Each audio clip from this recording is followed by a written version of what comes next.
This webcast discusses how to make the position versus time graph for the Tumble Buggy lab.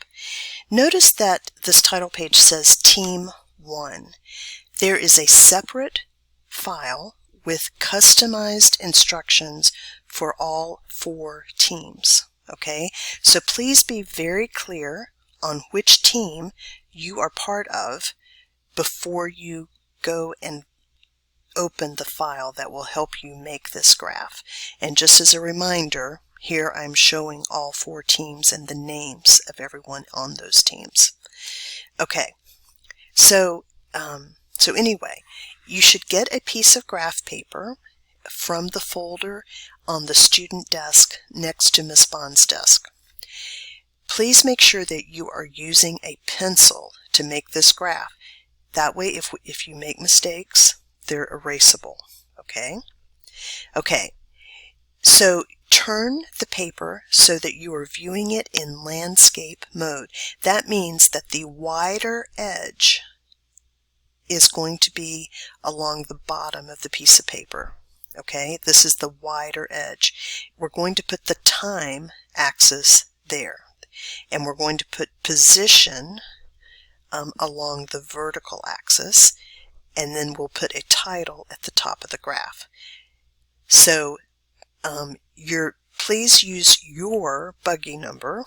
I've just put 7 as an example here, but this would be a nice title, your Buggy number, position versus time. And then on the axes, the labels need to have both the name of the variable and the units that the variable was measured in. Okay.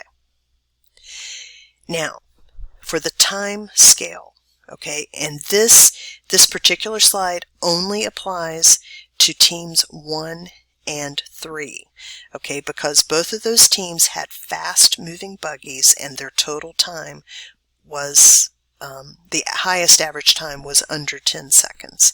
Okay, so we're going to use a scale where each square on the graph is equal to 0.2 seconds.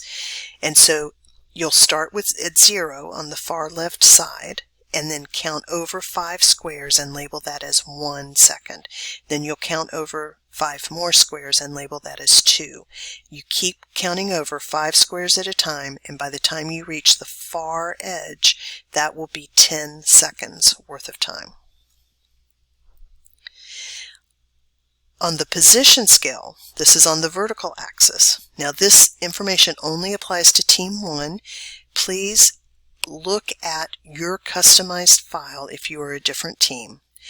The scale will be the same for all teams. Each square will equal 10 centimeters, okay? But the bottom and top of the graph will be different for each team. So for Team 1, you started your buggy at an initial position of 50. So we'll put 50 centimeters at the very bottom of the vertical axis. And then you'll count up 5 squares and add 50. So when you go 5 squares up, that's 100. 5 more squares up would be 150. 5 more squares up would be 200. You keep going.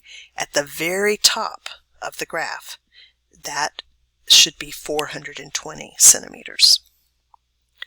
Okay, so now you're going to plot the average position for each, the average time for each position, I guess I should say.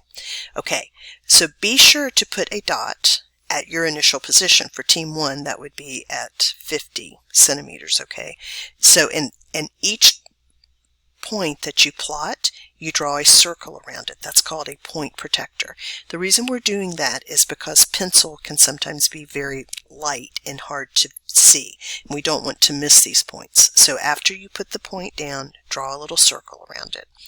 After all of your points have been plotted, use a straight edge to draw the line of best fit. Okay? This line may not go through every single point. This is real data with some measurement error and variation, but try to go through the center of all of the points. Okay, you're not aiming to connect any 2 particular points. Once you've drawn that line of best fit, you're going to choose 2 points on the line. These are not data points. You're going to choose 2 points on the line. Try to find points where the line goes right through the corner of the grid. The reason for that is then you can see easily how to write the coordinates of those triangles. So here, if you hold a straight edge, I can see, oh, that's 4.25 seconds, and here this is right along the 300 centimeter line. And this one is at 9 seconds and 100 centimeters. Okay, so do your best to find two places where that line crosses through the corner of one of the squares of the graph. Make a triangle for those points and then write the coordinates above them. We're going to use these 2 points that we've marked with triangles to calculate the slope. And then you can use the back of the graph as scratch paper if you want, but we do need to calculate the slope because we'll need that when we finish our lab report.